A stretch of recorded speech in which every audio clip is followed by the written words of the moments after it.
मी 2021 ला सर 1 लाख रुपये घेतले होते. 16व्या दिवसापासून यांनी पर दिवस 10,000 रुपये प्रमाणे पेनल्टी चालू केले सर. 74 लाखाच्या वरूनच गेले आहेत सर माझे पैसे.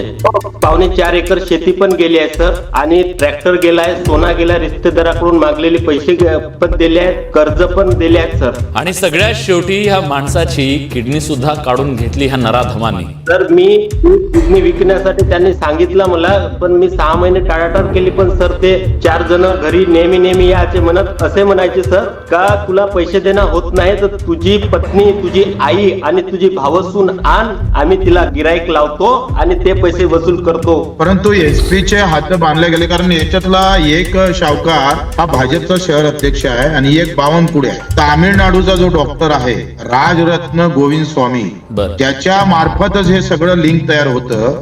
त्याचं मोठं हॉस्पिटल आहे चेन्नईला आणि ते त्यानं सांगितलं नाही रोशननं, त्याच्या अमित शाह त्याच्या सोबत फोटो होता त्या हॉस्पिटलमध्ये, तो काढला त्यांनी आणि तिथे पोलीस गेले, वापस आले. तिथल्या पोलिसांनी, तामिळनाडूच्या पोलिसांनी यांना हाकलून लावलं, तर पाप अटक नाही.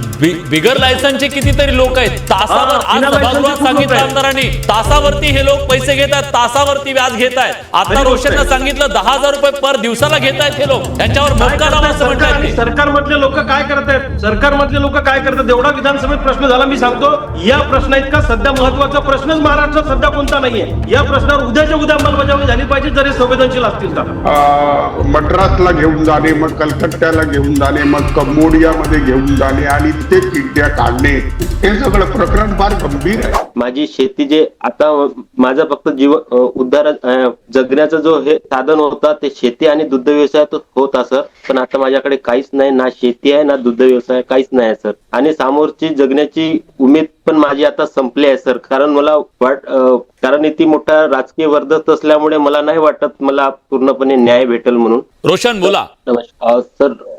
नमस्कार.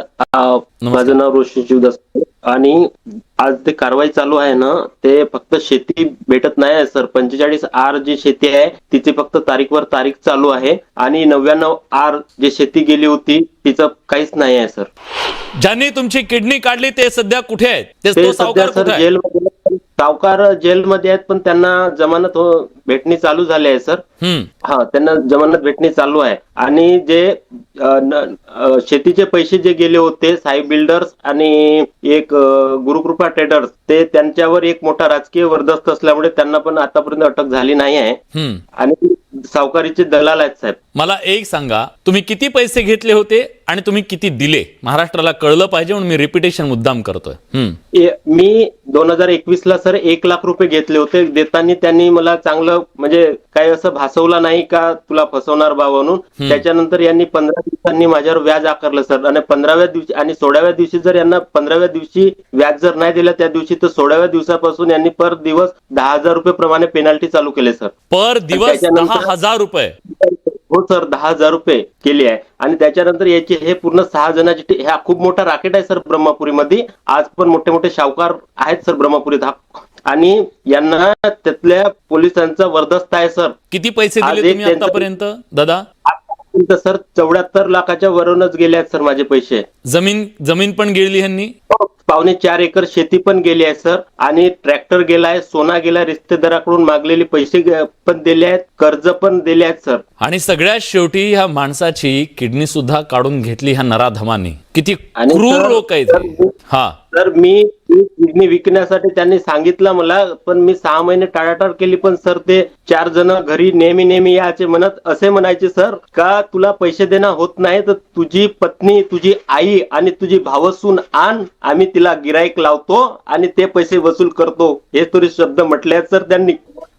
काय बोलणार या सगळ्यावरती? आणि मला आशा आहे आज सभागृह चालू आहे, सगळ्या मुद्दा मांडला तुमचा, पण मला वाटतं की या सगळ्याबद्दल ही केवळ एक प्रातिनिधिक गोष्ट आहे. राज्यातल्या 19 लोकांच्या किडन्या गेल्याची बाब जेव्हा समोर येते, बोललं जातं त्याच्याबद्दल, ती संख्या महत्वाची नाहीये, पण त्या रांगेत किती लोक आहेत आणि अशा प्रकारे लोकांना छळलं जातंय ह्या खासगी सावकारीकडून, हे किती गंभीर आहे. मी येतो तुमच्याकडे. बच्चूभाऊ, शेतकऱ्यांची अवयव विक्री या राज्यामध्ये होतीये. जगण्यासाठी आपल्या शरीराचा एक तुकडा कापून द्यावा लागतोय जगण्यासाठी. शेतीचं हे कसलं क्रूर वास्तव या राज्यातलं आहे. पहिले तर देवेंद्र फडणवीस साहेबांनी सगळ्या शेतकऱ्यांची माफी मागायला पाहिजे. सगळ्यात गंभीर गोष्ट अशी आहे का विदर्भातले मुख्यमंत्री आहे आणि ते गृह खातं त्यांच्याकडे आहे. हे लक्षात घ्या.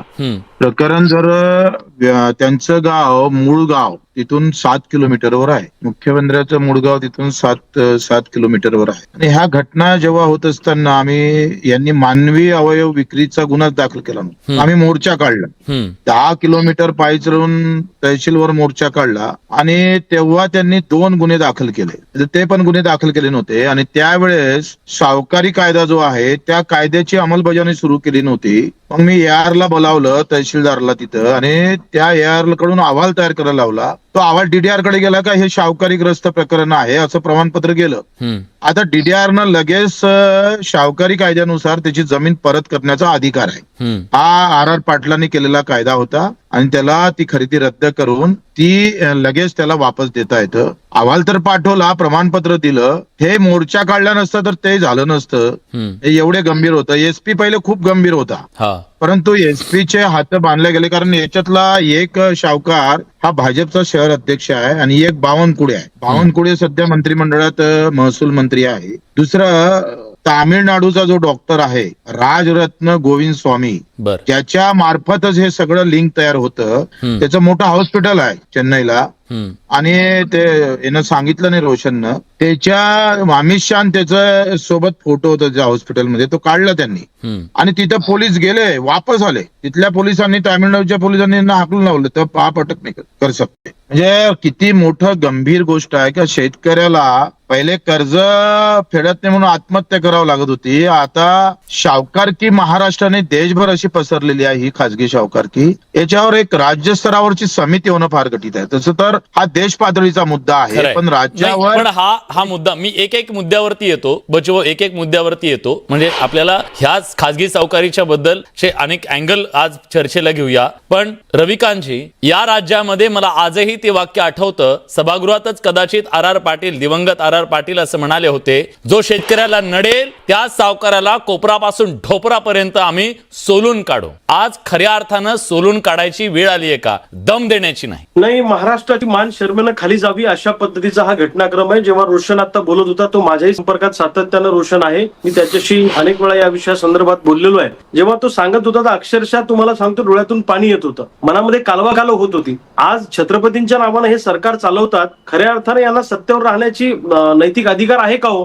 जर किडनी विकावं लागत असेल महाराष्ट्रातल्या शेतकऱ्याला सावकाराच्या जाचापायी तर कुठलं राज्य तुम्ही चालवताय? 1 लाखाचे तुम्ही 74 लाख रुपये घेताय म्हणजे कुठला हिशोब आहे? आणि सावकार तर माजले पण या प्रायव्हेट पतसंस्था, मायक्रो फायनान्स आणि या प्रायव्हेट फायनान्स याचा सुद्धा प्रचंड मोठा तगादा शेतकऱ्यांच्या भोवती आहे. ते गावात जर वसुलीला तर शेतकरी गाव सोडून जातात किंवा शेतात जातात किंवा दुसऱ्याच्या पाहुण्याच्या घरी राहायला जातात. हीच परिस्थिती आहे. मला असं वाटतं मुख्यमंत्री देवेंद्र फडणवीसांनी ही बाब गांभीर्याने घेतली पाहिजे आणि मुळामध्ये सावकाराकडे जाण्याची वेळच का आमच्यावर आली याला सुद्धा सरकार जबाबदार आहे. आमच्या कापसाला भाव नाही, सोयाबीनला भाव नाही, उत्पादन खर्च जेवढा आमचा होतो क्विंटल मागे त्याच्या अर्धा सुद्धा भाव आम्हाला मिळत नाही. म्हणून ही त्याच्या दारात जायची वेळ येते. जेव्हा बँका उभ्या करत नाही तेव्हा सावकाराच्या दारात जायची वेळ येते. आणि अशा पद्धतीनं जर सावकार मस्तवालपणे वागत असतील तर मला असं वाटतं छत्रपती शिवाजी महाराजांनी जशा रांजाच्या पाटलाचं केलं होतं, ज्या पद्धतीनं महाराजांनी धोरण राबवलं ते धोरण राबवण्याची गरज आहे. RR पाटलांनी जो कायदा केलाय तो कायदा अधिक कडक करणं गरजेचं आहे. सावकार दिसला की त्याला अंमलबजावणी सगळ्यात महत्वाचं. म्हणजे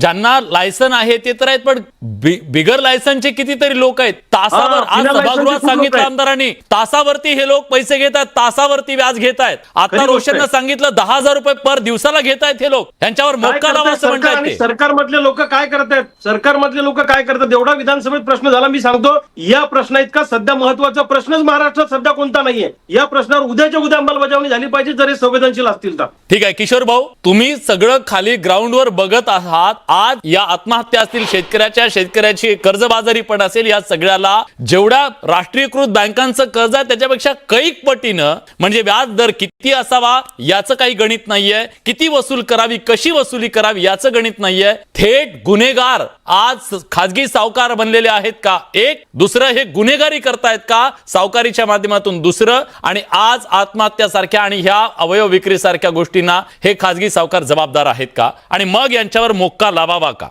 कसं झालंय की मी 1992 पासून शेतकरी आत्महत्या आणि शेतकऱ्यांच्या प्रश्नावर काम करतो. परंतु मी शेतकरी बघितले, परंतु रोशन कुडे सारखं प्रकरण मी नाही बघितलं बाबा. हा यवतमाळ जिल्हा सर्वात जास्त शेतकरी आत्महत्या करतात, तिथे सावकाराचं, बुलढाणा जिल्हा आणि यवतमाळ जिल्ह्यात सावकाराचं खूप प्रश्न आहे आणि तिथे परंतु मद्रासला घेऊन जाणे, मग कलकत्त्याला घेऊन जाणे, मग कंबोडियामध्ये घेऊन जाणे आणि तिथे किडण्या काढणे, हे सगळं प्रकरण फार गंभीर आहे आणि हे प्रकरण राजकारणाच्या तर फार बाहेर आहे. आणि विजय वडेट्टीवार बोलले 29 आहे आणि 19 तर मला एक सांगा की जर अशा प्रकारे किडण्या काढून वसुल्या होत असतील तर आता राहिलं काय? सरकार म्हणून आपलं अस्तित्व गेलं आहे ना, प्रशासनिक आपली काहीही अस्तित्व नाही. वरून पतपुरवठा धोरण बँकांचं किती नगण्य आहे की असे शेतकरी किती फसतात. आणि रोशन पुढे यांनी ज्या व्यथा मांडल्या आणि त्यांनी आपली भावचीन आणि हे सगळं सांगितलं, तर मला असं पकडते की राजकीय संरक्षण देणं वगैरे सोडा, हे प्रकरण बच्चूभाऊंनी हातात घेतलाय. मात्र महाराष्ट्रात या प्रकरणावर सौक्षमत्व व्हावा व जेवढे राजकीय नेते सावकारी करतात त्यांच्यावरही कारवाई व्हावी. मात्र राज्यात पतपुरवठा धोरण हा मोठा प्रश्न आहे. कर्जबाजारी 2 वेळा झाल्या, त्याच्यानंतरही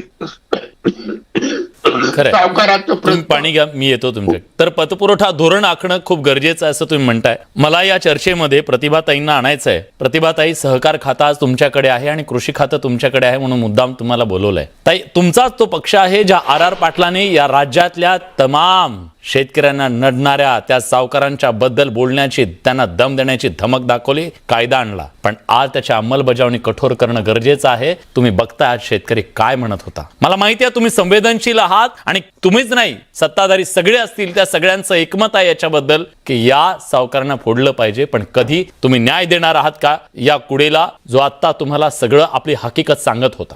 आता जे काही मांडलं गेलं ते अत्यंत वेदनादायी आणि सरकार, सत्ताधारी याच्या सगळ्यांच्या पलीकडची ही वेदना आहे. मी स्वतःही राष्ट्रवादी काँग्रेस पक्षात येण्याच्या आधी या शेतकरी आंदोलनामध्येच काम करत होती आणि अजूनही शेतकरी प्रश्नावरती करते. मी जिल्ह्यामधल्याही सावकारांचा जाच बघितलाय. त्यांच्या पलीकडे म्हणजे या पद्धतीनं एखादा सावकार वागू शकतो म्हणजे सावकारच, पण हा माणसाच्या पलीकडचं वागणं याचं आहे आणि म्हणून अत्यंत कठोर अशी कार्यवाही झाली पाहिजे. रोशन कुडेंच्या बरोबर राष्ट्रवादी काँग्रेस पक्ष आहे. जरी कृषी खातं, सहकार मंत्र्यांनी याच्यामध्ये दखल घेतली नसेल तर रोशन भाऊ, मी शब्द देते की मी स्वतः तिथे तुमच्या बरोबर आंदोलन करेल, कारण याला माफी नाही आणि ही गोष्ट अशी होता कामा नये. हे दुरुस्त झालं पाहिजे आणि याच्यासाठी आम्ही या मंत्र्यांच्या बरोबरही बोलू की जर निदर्शनास आलं असून सुद्धा तुम्ही दुर्लक्ष केलं असेल तर ही गोष्ट अजिबात पचनी पडणारी नाही आणि याच्यामध्ये कुठेही पक्षाला असू दे की सरकारला असू दे कुठल्याही पद्धतीनं वाचवण्याची गरजच नाही, हे मी नम्रपणे सांगू इच्छिते. सहकार मंत्र्यांनीच भूमिका घेतली पाहिजे ताई. अगदी अगदी. आणि ताई, मी तुमचं कौतुक करतो. तुम्ही म्हणाला तुम्ही हिंमत दाखवली, मी जाईन म्हणताय तुम्ही, मी कौतुक करतो तुमचं. राज्याचे सहकार मंत्री बाबासाहेब पाटील, मी उद्या स्वतः मुंबईत आहे, सहकार मंत्री आज नव्हते. सहकार मंत्र्यांना ताई हे माहित नसेल का सभागृहामध्ये काय झालं किंवा रोशन कुडेचं प्रकरण महाराष्ट्राला सगळ्या माहितच आहे. तुमच्या चॅनललाही त्यांनी बोलायला सांगेल, त्यांनी कडक कार्यवाही भूमिका घेतली पाहिजे. सावकारांच्या ते चॅनलला नाही बोलले तरी चालतील, ताई आम्हाला नाही बोलले तरी चालेल, पण या चॅनलच्या माध्यमातून, डिबेट शोच्या माध्यमातून राज्यातल्या सहकार मंत्र्यांना आर्त हाक मारतोय आम्ही. राज्यातला शेतकरी, हा शेतकरी आज स्वतःचे किडनी देऊन अंगाचं एक भाग ज्यानं दिलेला आहे त्याला न्याय हवाय. तो सरकारच्या दारामध्ये न्यायाची भीक मागतोय, त्याला तुम्ही न्याय दिला पाहिजे. कारण हा प्रातिनिधिक स्वरूपामध्ये एक शेतकरी आहे ज्याच्यावरती आज अभूतपूर्व अशा प्रकारचा अन्याय झालाय. त्याला न्याय देणं ही तुमची जबाबदारी आहे आणि आशा करूया सभागृह चालू आहे तोपर्यंत या शेतकऱ्याला न्याय मिळेल. पण बचूभाऊ, मला सांगा की आज खासगी सावकाराच्या कितीतरी गोष्टी या महाराष्ट्रातल्या शेतकऱ्यांनी आतापर्यंत सांगितल्या, त्याच्या कहाण्या आल्या. आमदार स्वतः सांगत होते की तासाला त्यांच्याकडून पैसे घेतले जातात शेतकऱ्यांकडून का आत्महत्या करणार नाही हा राज्यातला शेतकरी? बँका अपयशी ठरल्या म्हणून सावकाराच्या दारात जावं लागतंय का राज्यातल्या शेतकऱ्याला? काय झालंय, संवाद संपलेला आहे आणि संवेद नाही संपलेली आहे. तुम्ही जेवढं वरडून बोलता आहे, खरं तर तुम्ही ही चर्चा आणली त्याबद्दल तुमचं धन्यवाद. आम्ही जेव्हा मोर्चा काढला तेव्हा त्या भागातले शेतकरी पण तेवढेच जबाबदार आहे. तुम्ही सांगा, हेच जर प्रकरण हिंदू मुस्लिम झालं असतं किंवा ओबीसी मराठा झालं असतं तर काय विषय काय राहिला? मुळात शेतकरी म्हणून आम्हाला जगता येत नाही. मला हिंदू म्हणून जगता आलं, मला ओबीसी म्हणून जगता आलं, मराठा म्हणून जगता आलं आणि शेतकरी म्हणून जगता आलं नाही. त्याचे हे परिणाम आहेत. याला जेवढं सरकार जबाबदार आहे तेवढा मानवी समाज सुद्धा तेवढं जबाबदार आहे. एक किडनी विकल्यानंतर 2 महिने त्याच्याकडे कोणताही लोकप्रतिनिधी गेला नाही. गाव सुद्धा बंद राहिलं नाही. साध्या ग्रामपंचायतनं ठराव सुद्धा केलेला नाही. आम्ही जेव्हा गेलो तेव्हा ते समजल्या सगळ्या गोष्टी. आणि मोर्चा काढल्यानंतर अधिकारी कुठेतरी कामावर लागले. तो रोशन खरं तर तो धीट होता. त्याचे ते डर त्याला घरी येऊन मारलाय सावकारांनी. त्याला घरात जाऊन मारलंय पैसे दिले नाही. मग इथं जातीचं असतं तर ब्रह्मपुरीने पुरा महाराष्ट्र पेटला असता. जातीच्या नावानं किडनी काढली असती. विलासराव, या देशामध्ये व्यवस्थित धर्मजातीच्या नावानं शेतकरी हा बाजूनं काढण्याचा प्रयत्न, कामगाराला बाजूला काढण्याचा प्रयत्न होत आहे आणि त्याची खरी इथं खुटी अटकले. हीच त्याचं गमक आहे. मुख्यमंत्र्यानं साधा फोन करावा नाही त्या रोशनला, पालकमंत्री साधा भेटीला गेला नाही. केवढी गंभीर गोष्ट आहे. मानवी अवयव विक्री म्हणजे त्याचा जगण्याचा अधिकार संपवला ना. म्हणजे त्याचे पैसे गेले तर भाग गेलाच, पण एक किडनी गेली, पुढचं आयुष्य काढणार कसं? त्याला सरकार म्हणून काही मदत करणार आहे का? त्याचं आर्थिक पुनर्वसन करणार आहे का? तुम्ही या सगळ्या असे शाहूकारी कायदे किती शाहूकार आहे, प्रत्येक जिल्ह्यात किती आहे, त्याची शाहूकारकी काय आहे, किती लोक बसले आहे, याचं साधं संशोधन तरी करायला तयार आहे का सरकार? म्हणजे एक प्रकरण झाल्यानंतर साधी एखादा जर संवेदनशील मुख्यमंत्री असता तर त्यानं याच्यावर लगेच ऍक्शन प्लॅन तयार केला असता. भाऊ, तुम्ही सांगा, वसंतराव नाईक जेव्हा दुष्काळ पडला होता, वसंतराव नाईकांनी पत्र काय लिहिलं दिल्लीच्या सरकारला? मी आत्महत्या करन. जर यावर उपाययोजना झाल्या नाही तर याच विदर्भातला मुख्यमंत्री वसंतराव नाईकांनी आत्महत्याचं पत्र दिलं आणि आमचा मुख्यमंत्री शब्द बोलायला तयार नाही आहे. लाज वाटत नाही का? ठीक आहे, बघूया या संदर्भामध्ये आज त्यांच्या पक्षाच्या आमदारांनी सुद्धा सांगितलं की मोक्का अंतर्गत कारवाई करा आणि या सगळ्यांना सज्जड दम नुसता भरून नाही तर कारवाई सुद्धा करणं गरजेचं आहे. भाजपचा शहर अध्यक्ष आहे तो शाहूकार आहे. त्याच्यावर तर कारवाई पक्ष पहिलं.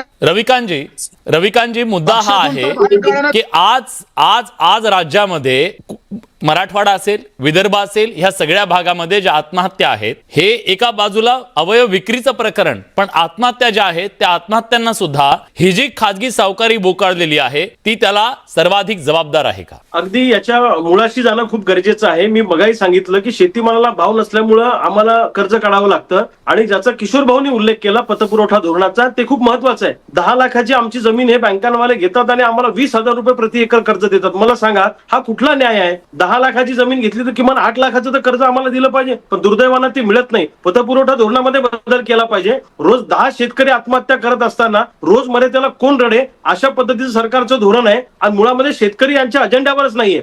आता बँकांकडची आमची पत संपलेली आहे म्हणून सावकाराच्या दारात आम्ही सगळे शेतकरी जातोय आणि एक शेतकरी आता रोशन कुठे उजेडात आला किंवा 19 शेतकऱ्यांचं प्रकरण बाहेर आलं, पण हजारो शेतकरी महाराष्ट्रातले असे आहेत की जे सावकाराच्या ओझ्याखाली दबलेले आहेत. कडक कायदा केल्याशिवाय याच्यावर लगाम लागू शकत नाही. ही काळ्या दगडावरची पांढरी रेघ आहे आणि अनेक नेत्यांच्या पतसंस्था प्रचंड जोरात, मी पुन्हा उल्लेख करतो विलास भाऊ, या गोष्टीवर तुम्ही पण गांभीर्याने विचार करा. नेत्यांच्या पतसंस्था, नेत्यांच्या मायक्रो फायनान्स कंपन्या ह्या सावकाराच्या बरोबरीनेच काम करतायत. अगदी याला चक्रवाढ व्याज, प्रचंड मोठं व्याज आकारलं जात आहे. फक्त त्याला पतसंस्था नावाचं एक असं गोंडस नाव दिलेलं आहे. ही सावकारकी इतकीच गंभीर समस्या आहे, लक्षात ठेवा. त्यामुळे मी प्रतिभाताई शिंदेना सांगतो की तुम्ही यांना जाऊन दिलासा देण्यापेक्षा सहकार मंत्री असतील, मुख्यमंत्री असतील, तुम्ही सरकारमध्ये त्यांना जाऊन भेटा. यांच्याबद्दल कोरडी सहानुभूती दाखवण्यापेक्षा कडक कायदा करणं आणि याच्यावर गंभीरपणे अंमलबजावणी करणं खूप आवश्यक आहे आणि सावकारी कायद्यात दुरुस्त्या करणं गरजेचं आहे. ठीक आहे किशोर भाऊ, मला एक सांगा की साधारणपणे समजा आता कर्जमाफीचा विषय बोलला जातो. ठीक आहे, कर्जमाफी केल्याच्या नंतर ती कर्जमाफी तर बँकांच्या संदर्भात होईल,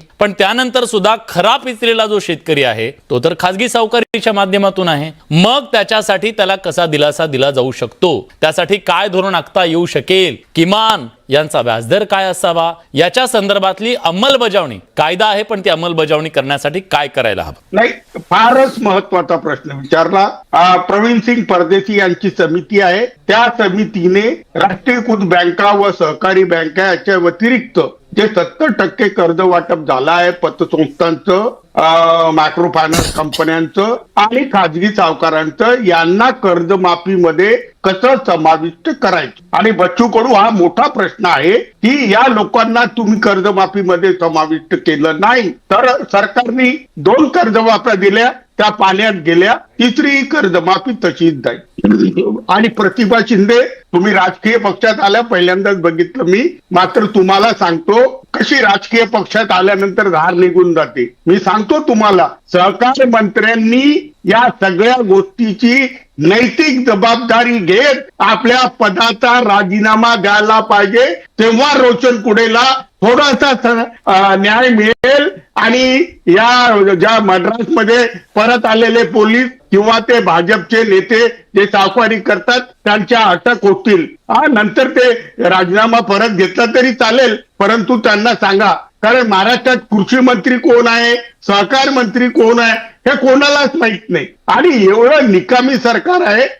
जे बच्चू भाऊनी जे म्हटलं ना की महाराष्ट्राच्या मुख्यमंत्र्याच्या राहत्या घराच्या 9 किलोमीटर दूर हे प्रकरण झालं आणि मुख्यमंत्री काय, पालकमंत्री काय, तिथला आमदार सुद्धा गेला नाही. एका जन आंदोलक नेत्यांनी प्रश्न उचारून धरला, तेव्हा त्याला वाचा फुटली. आणि कंबोडियामध्ये किडन्या जाऊन विकल्या जातात, म्हणजे हे रॅकेट फार मोठा आहे.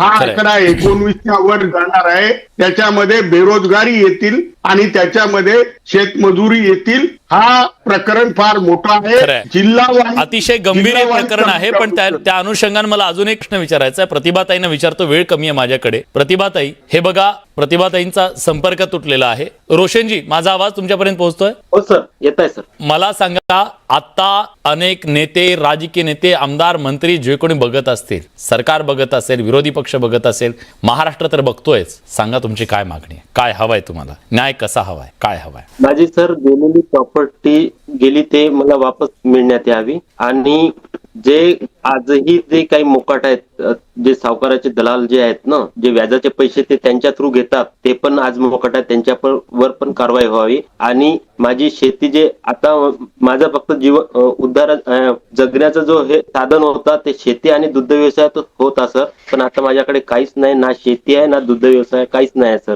आणि समोरची जगण्याची उमेद पण माझी आता संपली आहे सर. कारण मला कारण इथे मोठा राजकीय वर्धत असल्यामुळे मला नाही वाटत मला पूर्णपणे न्याय भेटेल म्हणून. कारण शेतीचीच बघा ना, शेतीचीच तारीख चालले आहे, ते फक्त 45 सर आणि 99 आरच्या शेतीचे पैसे पण दिले आहेत, पण तिचा कुठंही नाम उल्लेख नाही आहे सर.